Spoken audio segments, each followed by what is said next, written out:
गुप्त काल का विज्ञान के क्षेत्र में अत्यंत ही महत्वपूर्ण स्थान रहा है। विज्ञान के क्षेत्र में भी अभूतपूर्व इसमें प्रगति हुई। चिकित्सा विज्ञान के क्षेत्र में, गणित के क्षेत्र में, ज्योतिष विज्ञान के क्षेत्र में, आयुर्वेद के क्षेत्र में तथा जो पशु चिकित्सा से संबंधित ग्रंथों का निर्माण भी इसी जो गुप्त काल के अंदर हुआ। तो छात्रों, ये विज्ञान की दृष्टि से अत्यंत ही महत्वपूर्ण काल रहा है। छात्रों, गुप्त काल के अंदर मेहरौली का लौह स्तंभ का निर्माण हुआ, जो गुप्त काल से, जो 1500 साल से, जो गुप्त काल का समय जो चंद्रगुप्त विक्रमादित्य के शासनकाल में निर्मित हुआ था, वो आज भी खड़ा हुआ है। सर्दी, गर्मी, बरसात के अंदर खड़ा हुआ है। उसके ऊपर किसी प्रकार की कोई छत नहीं है, परंतु उसमें आज तक जंग नहीं लगा था। रसायन शास्त्र का अद्भुत नमूना जो गुप्तकालीन जो लौह स्तंभ है चंद्रगुप्त विक्रमादित्य का, वो कहलाता है। तो छात्रों, गुप्त काल के अंदर विज्ञान के क्षेत्र में अभूतपूर्व प्रगति हुई। गुप्त काल के अंदर विज्ञान जो धन्वंतरी नाम का आयुर्वेदाचार्य हुआ, इसके साथ में ही जो आर्यभट्ट नाम के महान गणितज्ञ तथा ज्योतिषज्ञ हुए, वराहमिहिर नाम के महान जो ज्योतिषज्ञ हुए, भास्कराचार्य नाम के महान गणितज्ञ हुए। तो इस प्रकार से छात्रों, जो गुप्त काल जो विद्वानों का काल कहलाता है, और गुप्त काल के अंदर विज्ञान के क्षेत्र के अंदर कई बड़े बड़े वैज्ञानिक, गणितज्ञ तथा ज्योतिषज्ञ हुए। तो छात्रों, आज हम जो ये विज्ञान के क्षेत्र के बारे में, गुप्तकालीन जो विज्ञान है उसके बारे में हम विस्तार पूर्वक जो चर्चा करेंगे। तो छात्रों, गुप्तकालीन विज्ञान, तो गुप्त काल में चिकित्सा शास्त्र है। अब गुप्त काल में किन किन ग्रंथों का निर्माण होता है, कौन कौन से विद्वान हुए, उनके बारे में हम जो चर्चा करेंगे। तो गुप्त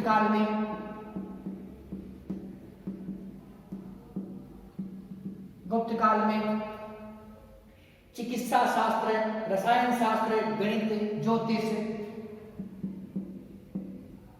चिकित्सा शास्त्र, रसायन शास्त्र,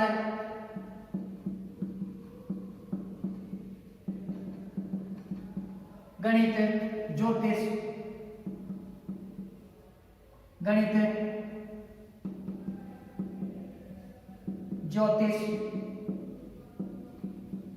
गुप्त काल में चिकित्सा शास्त्र, रसायन शास्त्र, गणित, ज्योतिष विज्ञान के क्षेत्र में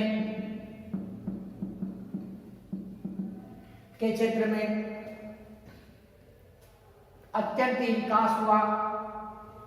अत्यंत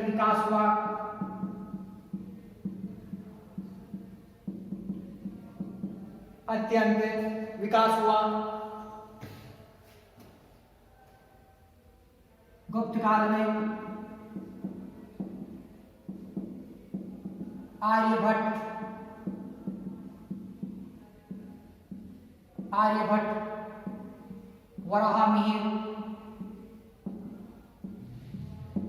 वराहमिहिर, भास्कर प्रथम,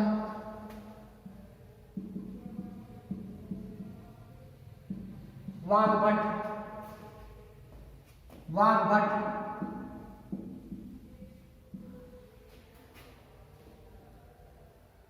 पालकाप्य,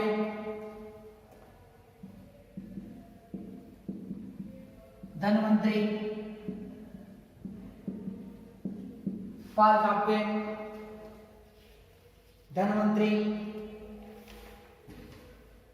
होलीहोत्र,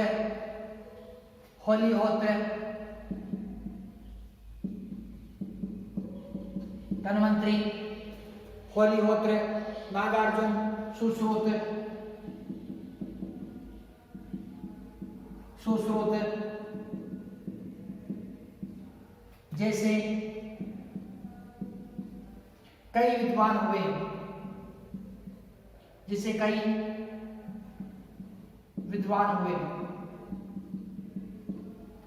जैसे कई विद्वान हुए,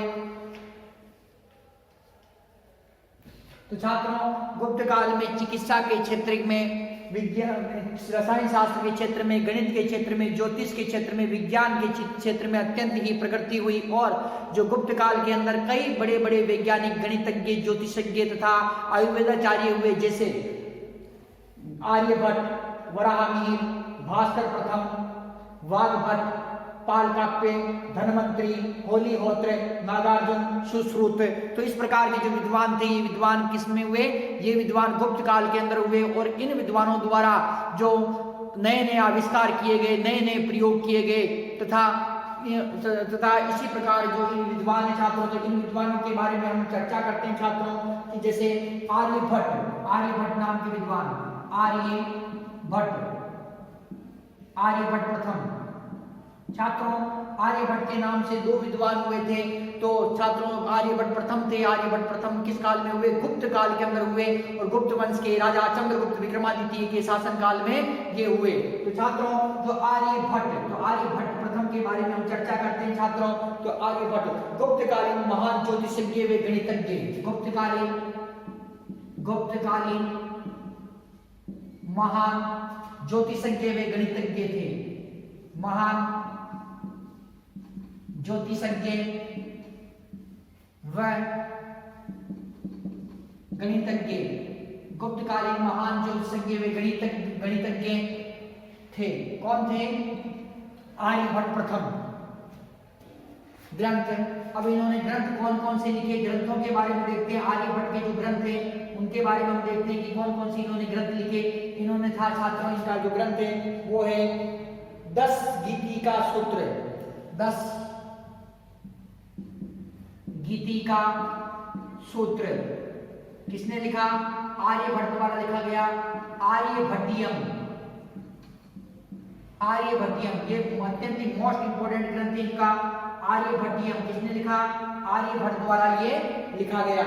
इसके अतिरिक्त आर्याष्टक नामक ग्रंथ, आर्याष्टक ग्रंथ। तो आर्याष्टक नामक ग्रंथ किसने लिखा छात्रों? आर्यभट्ट द्वारा लिखा गया। इसके अतिरिक्त ब्रह्म सिद्धांत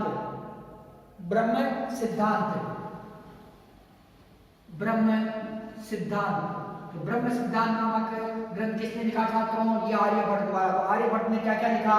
10 गीतिका सूत्र, आर्यभट्टियम, आर्याष्टक, ब्रह्म सिद्धांत। तो इनके जो प्रमुख जो ग्रंथ थे वो ग्रंथ कौन कौन से थे? 10 गीतिका सूत्र, आर्यभट्टियम, आर्याष्टक, ब्रह्म सिद्धांत। तो छात्रों आर्यभट्ट महान गणितज्ञ तथा ज्योतिषज्ञ थे। अब आर्यभट्ट गुप्त काल में हमें क्या जानकारी देते हैं उसके बारे में हम देखते हैं कि आर्यभट्ट ने गुप्त काल के अंदर हमें सर्वप्रथम क्या जानकारी दी थी, जिसको विश्व को ये जानकारियां प्राप्त नहीं थी। तो छात्रों हम देखते हैं कि आर्यभट्ट ने पाई का मान दिया। मोस्ट इंपोर्टेंट छात्रों, आर्यभट्ट द्वारा पाई का मान दिया गया। इसका मान दिया गया छात्रों, पाई का मान दिया गया।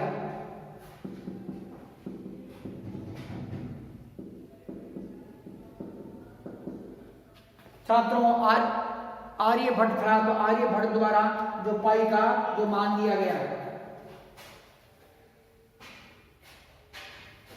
आर्यभट्ट द्वारा जो पाई का मान दिया गया, और ये पाई का जो मान था छात्रों, इसके अंदर छात्रों पाई का आर्यभट्ट मान दे रहा है। इसका मतलब क्या है? पाई का आविष्कार पहले हो चुका था, अर्थात पाई पहले से ही विद्यमान थी। आर्यभट्ट इसका मान दे रहे हैं। तो मान कब दे रहे हैं? गुप्त काल के अंदर दे रहे हैं, मतलब आज से जो 1500 साल पहले जो आर्यभट्ट ने पाई का मान दे दिया था। छात्रों साथ ही जो आर्यभट्ट ने क्या बताया छात्रों? पृथ्वी गोल है और अपनी दूरी पर घूमती है। आज से 1500 साल पहले बता दिया था इन्होंने कि पृथ्वी गोल है। आर्यभट्ट ने बताया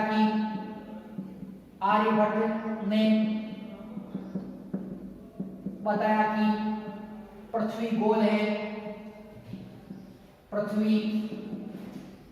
है और अपनी दूरी पर घूमती है, अपनी दूरी पर घूमती है। छात्रों जो पृथ्वी क्या है कि पृथ्वी गोल है और अपनी दूरी पर घूमती है। दशमलव की जानकारी सर्वप्रथम तो आर्यभट्ट ने आज से 1500 साल पहले दशमलव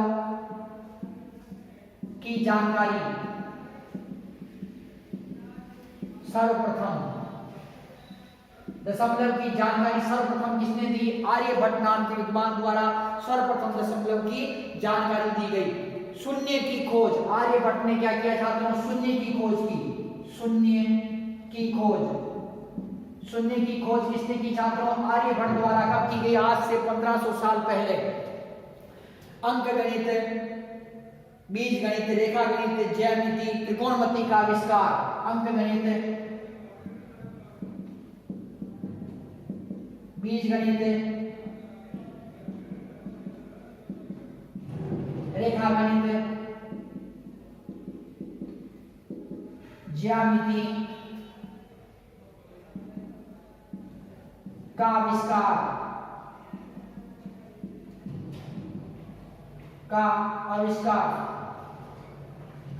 छात्रों जो आर्यभट्ट है, आर्यभट्ट ने क्या किया, पाई का मान दिया। पाई का कब दिया? 1500 वर्ष पहले दिया। साथ ही इसमें 1500 साल पहले बता दिया कि पृथ्वी जो सूर्य के चारों तरफ चक्कर लगाती है पृथ्वी, और पृथ्वी क्या है कि गोल है, और पृथ्वी क्या करती है, अपनी धुरी पर घूमती है। आज से 1500 साल पहले बता चुके थे। दशमलव पद्धति की जानकारी दी इन्होंने। शून्य की खोज इन्होंने की। अंक गणित, बीज गणित, रेखा गणित, ज्यामिति का आविष्कार भी आर्यभट्ट द्वारा किया गया। इस प्रकार से छात्रों जो आर्यभट्ट थे, तो आर्यभट्ट ने क्या किया कि जो ये आर्यभट्ट द्वारा इस प्रकार से ये उन्होंने ये मान, आर्यभट्ट ने पाई का मान दिया और शून्य का आविष्कार किया। उन्होंने दशमलव पद्धति की जानकारी उन्होंने प्रदान की, दशमलव की, तथा अंकगणित, बीजगणित, रेखा गणित, ज्यामिति, त्रिकोणमिति का आविष्कार भी किया। छात्रों अब जो अगले विद्वान है वो कौन से हैं? वराहमिहिर। अगले विद्वान है छात्रों वराहमिहिर।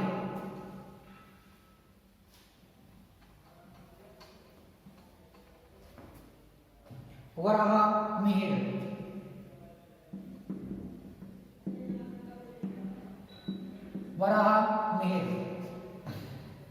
गुप्तकालीन ज्योतिषज्ञ। ये कौन थे छात्रों? गुप्तकालीन महान ज्योतिषज्ञ,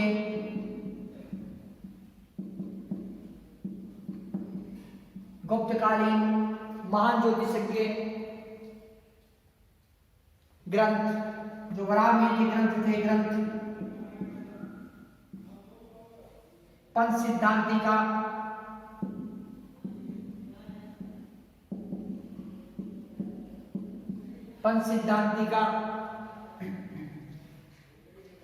वृहद संहिता, वृहद जातक,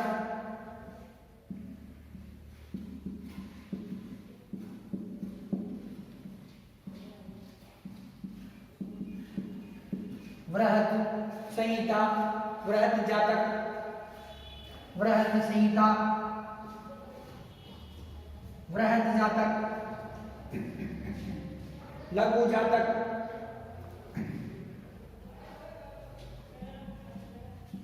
लघु जातक।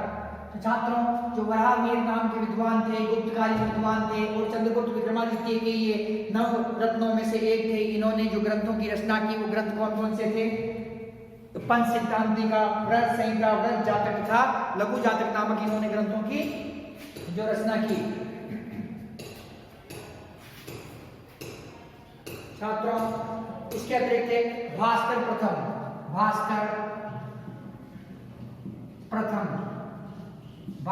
नाम के जो विद्वान है छात्रों, तो ये भास्कर प्रथम द्वारा जो ये क्या थे छात्रों? भास्कर महान गणितज्ञ व ज्योतिषज्ञ, महान गणितज्ञ व ज्योतिषज्ञ, महान गणितज्ञ व ज्योतिषज्ञ। भास्करीय ग्रंथ, महाभास्करीय ग्रंथ,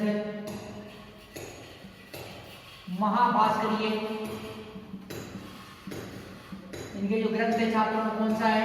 महाभास्करीय, लघु भास्करीय, लघु भास्करीय।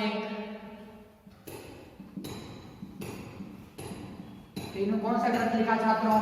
महाभास्करीय तथा लघु भास्करीय नामक इन्होंने जो ग्रंथ लिखे। किसने लिखे छात्रों? ये भास्कर प्रथम द्वारा लिखे गए। धन्वंतरी, गुप्तकालीन आयुर्वेदाचार्य, धन्वंतरी कौन थे छात्रों? गुप्तकालीन आयुर्वेदाचार्य।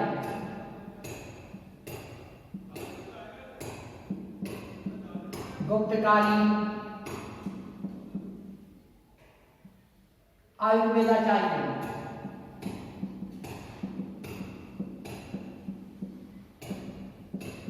गुप्तकालीन आयुर्वेदाचार्य कौन थे छात्रों? धन्वंतरी थे। धन्वंतरी द्वारा जो ग्रंथ लिखा गया नवनीतम, आयुर्वेद पर आधारित इनका जो ग्रंथ था वो कौन सा था? नवनीतम। नवनीतम नामक इन्होंने जो ग्रंथ लिखा, नवनीतम ग्रंथ किसका था? ये धन्वंतरी द्वारा लिखा गया। छात्रों इसके साथ में जो वाग्भट,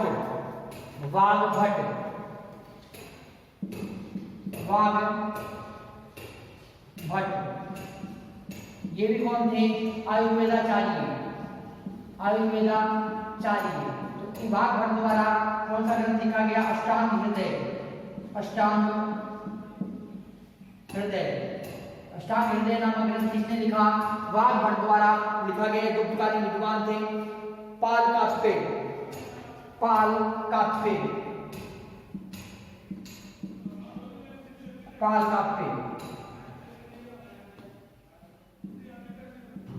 पशु चिकित्सा और किसकी चिकित्सा?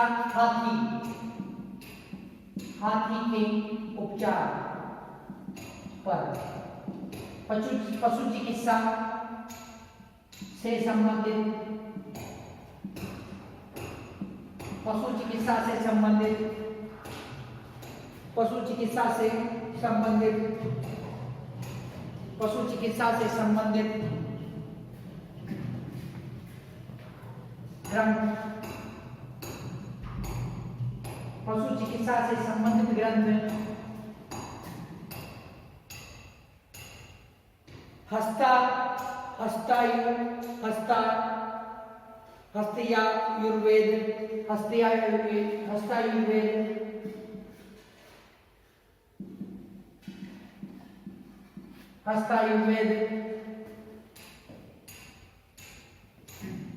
ग्रंथ हस्तायुर्वेद ग्रंथ लिखा। तो छात्रों पालकाप्पे नाम के विद्वान हैं, इन्होंने पशु चिकित्सा अर्थात हाथी के उपचार पर, विशेषकर किसके? हाथी के उपचार पर इन्होंने हस्तायुर्वेद नामक ग्रंथ जो लिखा। छात्रों इसी प्रकार से जो गुप्त काल के अंदर जो विद्वान हुए छात्रों, होलीहोत्र नाम के विद्वान थे। कौन से विद्वान? होलीहोत्र नाम के विद्वान हैं। इन्होंने जो घोड़े की चिकित्सा पर, घोड़े के उपचार पर ग्रंथ लिखा, अश्वशास्त्र। इन्होंने ग्रंथ लिखा। कौन सा ग्रंथ था इनका? अश्वशास्त्र। ये ग्रंथ का किस पे था छात्र? घोड़े के उपचार पर। घोड़े के उपचार पर। तो घोड़े के उपचार पर जो होलीहोत्र ने ग्रंथ लिखा उसका क्या नाम था? अश्वशास्त्र नाम का ग्रंथ था। और ये घोड़े के उपचार पर उन्होंने ये जो ग्रंथ लिखा। छात्रों नागार्जुन नाम के जो विद्वान थे उन्होंने जो ग्रंथ लिखा उसके बारे में चर्चा करते हैं। पहले ये देखते हैं छात्रों कि वराहमिहिर गुप्तकालीन महान ज्योतिषज्ञ थे ये, तथा महान जो ज्योतिषज्ञ थे, और इन्होंने कौन कौन से ग्रंथों की रचना की? पंच सिद्धांतिका, बृहद संहिता, बृहद जातक तथा लघु जातक। तो इनके प्रमुख ग्रंथ कौन कौन से थे छात्रों? पंच सिद्धांतिका, बृहद संहिता, बृहद जातक, लघु जातक इनके प्रमुख जो ग्रंथ थे। भास्कर प्रथम नाम के विद्वान थे। इनके महान गणितज्ञ वे महान ज्योतिषज्ञ थे। क्या थे? महान गणितज्ञ वे महान ज्योतिषज्ञ थे। इन्होंने महाभास्करीय ग्रंथ तथा लघु भास्करीय ग्रंथ लिखा। कौन सा ग्रंथ लिखा? महाभास्करीय तथा लघु भास्करीय नामक इन्होंने जो ग्रंथ लिखा। इसके साथ साथ धन्वंतरी नाम का जो विद्वान है, गुप्तकालीन आयुर्वेदाचार्य। गुप्त काल के अंदर ये महान आयुर्वेदाचार्य थे, तथा गुप्तकालीन राजा चंद्रगुप्त विक्रमादित्य के शासन काल में ये नवरत्नों में से एक थे। और इन्होंने नवनीतम नामक ग्रंथ लिखा। कौन सा ग्रंथ लिखा? नवनीतम नामक इन्होंने ग्रंथ लिखा। वाग्भट ये प्रसिद्ध आयुर्वेदाचार्य थे। क्या थे छात्रों? प्रसिद्ध आयुर्वेदाचार्य थे। इन्होंने अष्टांग हृदय नामक ग्रंथ लिखा। कौन सा ग्रंथ लिखा? अष्टांग हृदय नामक जो ग्रंथ है वो किसके द्वारा लिखा गया? वाग्भट द्वारा लिखा गया। ये भी आयुर्वेद पर आधारित ग्रंथ था। पालकाप्पे नाम का विद्वान है। ये पशु चिकित्सा से संबंधित महान विद्वान थे। पशुओं के रोगों से संबंधित इन्होंने अपने ग्रंथ का निर्माण किया। और इनका जो ग्रंथ है, ग्रंथ का नाम क्या है? हस्तायुर्वेद। ग्रंथ का क्या नाम है छात्रों? हस्तायुर्वेद ग्रंथ है। इस ग्रंथ के अंदर इन्होंने क्या किया कि विशेषकर हाथी के उपचार पर, हाथी जो होता है एलिफेंट। तो उसके उपचार पर क्या किया इन्होंने कि ये जो ग्रंथ लिखा। छात्रों होली होत्र नाम का जो विद्वान है, इसने अश्वशास्त्र नाम का ग्रंथ लिखा। कौन सा ग्रंथ था इसका? अश्वशास्त्र नाम का ग्रंथ था। और इस ग्रंथ के अंदर क्या लिखा? घोड़े के उपचार, जो घोड़े थे तो घोड़ों को होने वाली जो विभिन्न प्रकार की बीमारियां थी, उन बीमारियों को किस प्रकार से दूर किया जाए, तो उन बीमारियों को दूर करने के लिए इन्होंने अश्वशास्त्र नाम का एक ग्रंथ लिखा। इसी प्रकार से जो पालकात पे इन्होंने हाथी से संबंधित, हाथी को जो बीमारियां हो जाती थी, तो हाथी की बीमारियों को दूर करने से संबंधित उन्होंने क्या लिखा? हस्तायुर्वेद नामक ग्रंथ है जो लिखा। छात्रों, तो इस प्रकार से ये जो विद्वान थे, विद्वानों द्वारा जो इन ग्रंथों की रचना की गई। छात्रों, इसी प्रकार से जो नागार्जुन नाम के विद्वान थे, कौन से विद्वान? नागार्जुन। तो नागार्जुन नाम के विद्वान है, इन्होंने नागार्जुन नामक विद्वान है, इन्होंने रस विज्ञान नामक चिकित्सा पद्धति का आविष्कार किया। किसका किया? रस विज्ञान नामक चिकित्सा पद्धति का आविष्कार किया।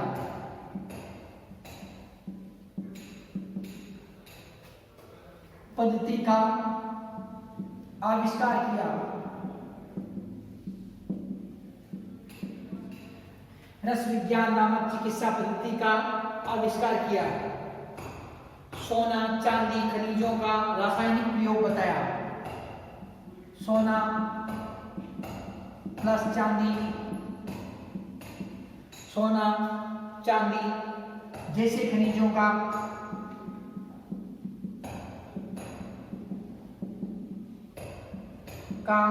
रासायनिक प्रयोग बताया, रासायनिक उपयोग बताया, रासायनिक उपयोग बताया। खनिजों का रासायनिक प्रयोग किया।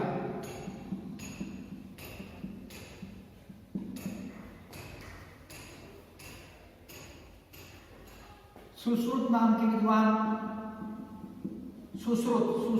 विद्वान द्वारा जो ग्रंथ लिखा गया, वो ग्रंथ का छात्रों इन्होंने वो ग्रंथ था सुश्रुत संहिता।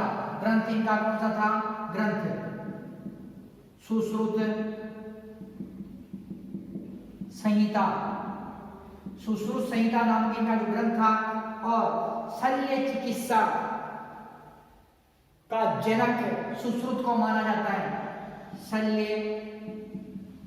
चिकित्सा का जनक, शल्य चिकित्सा का जनक किसे माना जाता है? सुश्रुत को माना जाता है। और इन्होंने जो सुश्रुत संहिता नामक ग्रंथ की रचना की। मोतियाबिंद त्वचा की शल्य चिकित्सा, ये विशेष स्पेशलिस्ट किसमें थे? त्वचा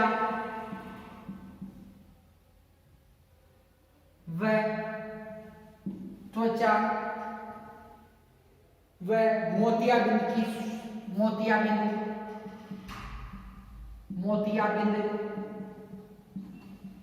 की शल्य चिकित्सा।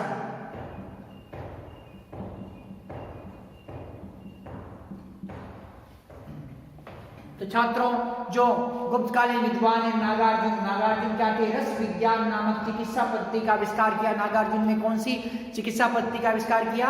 रस विज्ञान नामक जो चिकित्सा पद्धति थी उसका इन्होंने आविष्कार किया, तथा सोने व चांदी नाम के जो खनिज है इनका जो रासायनिक प्रयोग किया, तथा सोने व चांदी के जो प्रयोग से मानव शरीर पर क्या प्रभाव पड़ता है, मानव की जो इम्यूनिटी अर्थात उनकी जो शक्तिवर्धक, सोना व चांदी मानव शरीर के लिए अत्यंत शक्तिवर्धक है। तो इस प्रकार से जो उन्होंने क्या किया कि सोने व चांदी के जैसे खनिजों का रासायनिक प्रयोग किया। रस विज्ञान नामक चिकित्सा जो पद्धति थी उसका आविष्कार किया। तो रस विज्ञान चिकित्सा पद्धति का जनक किसे कहा जाता है? नागार्जुन को कहा जाता है। सुश्रुत नाम के जो विद्वान हैं उन्होंने सुश्रुत संहिता की रचना की। किसकी रचना की? सुश्रुत संहिता नामक जो आयुर्वेदिक ग्रंथ है उसकी रचना की। और शल्य चिकित्सा का जनक, शल्य चिकित्सा का जनक किसे माना जाता है छात्रों? शल्य चिकित्सा का जनक माना जाता है सुश्रुत को। इन्होंने इनके ये विशेष स्पेशलिस्ट किसमें थे? त्वचा से संबंधित शल्य क्रिया तथा मोतियाबिंद से संबंधित शल्य क्रिया की जानकारी देते। किससे संबंधित है? त्वचा से संबंधित जो शल्य क्रिया है, मोतियाबिंद से संबंधित शल्य क्रिया की जानकारी कौन देता है? सुश्रुत नाम का जो विद्वान है जो ये देता है। तो छात्रों नागार्जुन ने इन्होंने रस विज्ञान नामक चिकित्सा पद्धति का आविष्कार किया, सोना चांदी से खनिजों का रासायनिक प्रयोग किया तथा सुश्रुत नाम का जो विद्वान है इन्होंने सुश्रुत संहिता नामक ग्रंथ की रचना की। शल्य चिकित्सा का जनक किसे कहा जाता है? सुश्रुत को। जबकि रस विज्ञान का जो जनक किसे कहा जाता है? ये नागार्जुन को कहा जाता है। और छात्रों इसके अतिरिक्त जो गुप्तकालीन विज्ञान का जो अद्भुत नमूना है वो है मेहरौली का लौह स्तंभ। गुप्तकालीन विज्ञान का अर्थात रसायन शास्त्र का अद्भुत नमूना मेहरौली लौह स्तंभ। मेहरौली लौह स्तंभ। तो छात्रों जो मेहरौली का लौह स्तंभ है इसकी स्थिति देखते हैं। स्थिति अर्थात कहां पर स्थित है? ये दिल्ली। कहां स्थित है छात्रों? दिल्ली के अंदर स्थित है। कौन सा? ये मेहरौली का लौह स्तंभ। निर्माण, इसका जो निर्माण करवाया छात्रों को किसने करवाया? निर्माण खोल दीजिए। मेहरौली का जो लौह स्तंभ इसका निर्माण किसने करवाया छात्रों? चंद्रगुप्त द्वितीय। चंद्रगुप्त द्वितीय। चंद्रगुप्त द्वितीय जिन्हें चंद्रगुप्त विक्रमादित्य भी कहा जाता है। चंद्रगुप्त विक्रमादित्य। चंद्रगुप्त विक्रमादित्य।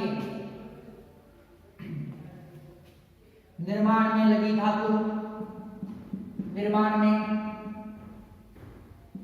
लगी धातु तो कौन सी धातु से बना हुआ? लोहे से बना हुआ। ये संपूर्ण लोहे से बना हुआ है। किसी प्रकार से इसमें कोई जो अन्य धातु नहीं है। इसमें लोहे का जो प्रयोग किया गया है किसके अंदर किया गया है? ये जो लौह स्तंभ के अंदर किया गया है। और छात्रों ऊंचाई 7.2 मीटर। इसकी ऊंचाई कितनी है? ऊंचाई है 7.2 मीटर। इसकी ऊंचाई है छात्रों ये मेहरौली के लौह स्तंभ की ये ऊंचाई है। वजन 3 टन। वजन कितना छात्रों इसका? वजन 3 टन। 3 टन वजन का है मेहरौली का लौह स्तंभ। और छात्रों इसके अतिरिक्त 1500 वर्ष से अधिक 1500 वर्षों से अधिक समय से यह लौह स्तंभ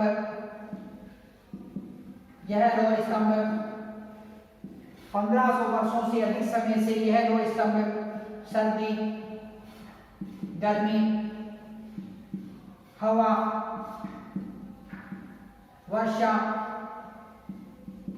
सर्दी, गर्मी, वर्षा में बिना छत के खड़ा हुआ है। बिना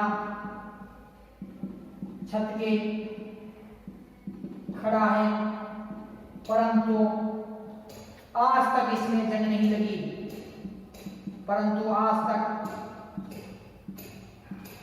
इसमें जंग नहीं लगी। परंतु आज तक इसमें जंग नहीं लगी। तो छात्रों जो मेहरौली का लौह स्तंभ है, मेहरौली का लौह स्तंभ कहाँ पर स्थित है? दिल्ली के अंदर स्थित है। कहाँ पर स्थित छात्रों? दिल्ली के अंदर यह स्तंभ स्थित है। और ये इसका निर्माण किसने करवाया? गुप्त वंश के राजा चंद्रगुप्त द्वितीय, जिन्हें हम चंद्रगुप्त विक्रमादित्य के नाम से भी जानते हैं। इन्होंने इसका निर्माण करवाया। किस काल में करवाया? गुप्त काल के अंदर करवाया। आज से 1500 साल पहले इसका निर्माण करवाया गया। ये जो लोहे से बना हुआ है इसके अंदर कोई अन्य धातु मिक्स नहीं है, इसमें केवल लोहा ही है। परंतु आज तक इस के अंदर जो जंग नहीं लगा है। सर्दी, गर्मी, बरसात के अंदर ये बिना छत के अर्थात ये नग्न खड़ा हुआ है। इस पर किसी प्रकार की कोई छत नहीं है, ये खड़ा हुआ, परंतु इस पर आज तक जंग नहीं लगा है। तो छात्रों रसायन शास्त्र का ये गुप्तकालीन रसायन शास्त्र का अद्भुत नमूना है। कौन सा? मेहरौली का लौह स्तंभ। इसकी ऊंचाई 7.2 मीटर। इसकी ऊंचाई कितनी है? 7.2 मीटर तथा वजन इसका 3 टन। 3 टन वजन वाले 7.2 मीटर ऊंचाई वाले लोहे के स्तंभ, जो कि आज से 1500 साल से पहले ये निर्मित हो चुका था और इसमें आज तक जंग नहीं लगाए। ये गुप्तकालीन जो राजा चंद्रगुप्त विक्रमादित्य द्वारा निर्मित स्तंभ है, दिल्ली के महरौली नामक स्थान पर ये स्थित है और ये रसायन शास्त्र का अद्भुत नमूना है। तो इस प्रकार से छात्रों, जो गुप्तकालीन जो विज्ञान है, गुप्तकालीन विज्ञान में जो आर्यभट्ट था, आर्यभट्ट ने सर्वप्रथम शून्य का आविष्कार किया, दशमलव पद्धति का आविष्कार किया, रेखा गणित, बीज गणित, ज्यामिति, अंक गणित का उसने आविष्कार किया तथा सर्वप्रथम लोगों को ये बताया कि पृथ्वी अपनी दूरी पर घूमती है। पृथ्वी क्या कि सूर्य के चारों तरफ नाव के समान वो चक्कर लगाती है और पृथ्वी क्या है, गोल है। तो पृथ्वी गोल है सर्वप्रथम किसने बताया? आज से 1500 साल पहले, 1500 साल से भी अधिक समय पहले आर्यभट्ट नाम के विद्वान ने गुप्त काल के अंदर ये जानकारी प्रदान कर दी थी। साथ ही पाई का मान, विश्व के अंदर सर्वप्रथम जो पाई का मान देने वाले जो विद्वान थे वो कौन थे? आर्यभट्ट थे। वो 1500 साल से पहले उन्होंने पाई का मान दे दिया था। छात्रों, इसके साथ ही जो वराहमिहिर नाम के विद्वान थे, ये महान गणितज्ञ तथा महान ज्योतिषज्ञ थे। भास्कर प्रथम, इसके अतिरिक्त वाघभट्ट नाम के भास्कर प्रथम तथा वराहमिहिर ये गुप्तकालीन महान गणितज्ञ व ज्योतिषज्ञ थे। साथ ही जो वाघभट्ट धनवंतरी नाम के जो विद्वान थे, ये महान आयुर्वेदाचार्य थे। पालक्य तथा होलिहोत्री ये पशु चिकित्सा के महान ज्ञाता थे। नागार्जुन रस विज्ञान के ज्ञाता थे। सुश्रुत ये शल्य चिकित्सा के जनक थे। तो इस प्रकार से छात्रों, गुप्त काल था ये वैज्ञानिकों का, गणितज्ञों का तथा महान विद्वानों का ये काल था। तो छात्रों, महरौली का जो लोह स्तंभ है ये भी गुप्त काल में निर्मित हुआ। इसमें आज तक जंग नहीं लगा। ये जो गुप्तकालीन विज्ञान अर्थात रसायन शास्त्र का अद्भुत जो नमूना है। तो छात्रों, इस प्रकार से गुप्त काल में विज्ञान के क्षेत्र में भारी प्रगति हुई। छात्रों, अब हम जो गुप्तकालीन जो विज्ञान के बारे में हमने चर्चा की, अब हम जो चर्चा करेंगे छात्रों, वो है गुप्तकालीन जो स्थापत्य कला है, अर्थात जो मंदिरों का जो निर्माण हुआ जो गुप्त काल के अंदर, तो उनके बारे में हम देखेंगे। गुप्त कालीन जो स्थापत्य कला के बारे में विस्तार से चर्चा करेंगे। तो इसके अंदर हम मंदिरों से संबंधित जो जानकारी वो प्राप्त करेंगे कि गुप्त काल में किन किन मंदिरों का निर्माण हुआ और ये मंदिर कहाँ है, कौन कौन मूर्तियों का निर्माण हुआ। तो मूर्ति कला के बारे में भी हम गुप्तकालीन मूर्ति कला के बारे में, गुप्तकालीन चित्रकला के बारे में, गुप्तकालीन स्थापत्य कला के बारे में विस्तार पूर्वक जो जानकारी प्राप्त करेंगे। छात्रों, सर्वप्रथम गुप्तकालीन जो स्थापत्य कला के बारे में हम जो चर्चा करेंगे।